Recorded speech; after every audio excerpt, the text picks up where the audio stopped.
Tim Rasmo Polsek Panakukang mendapati kedua remaja ini di Jalan Anggrek, Kota Makassar.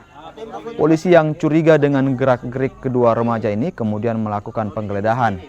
Dari hasil penggeledahan, polisi menemukan sejumlah anak panah dan juga ketapel untuk melontarkan anak panah.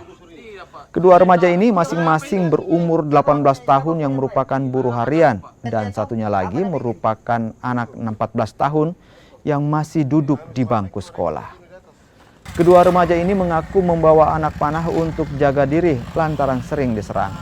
Kini kedua remaja ini dibawa ke kantor polisi untuk diproses hukum.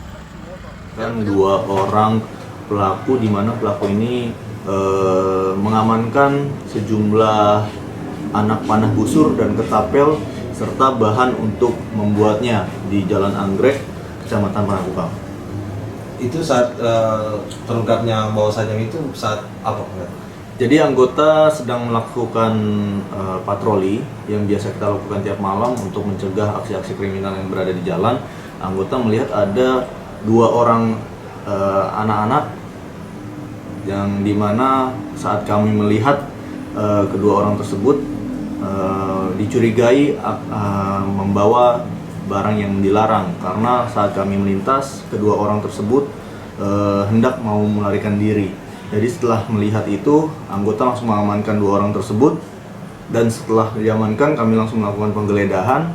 Dan saat kami menggeledah, kami temukan ada 5 buah busur anak panah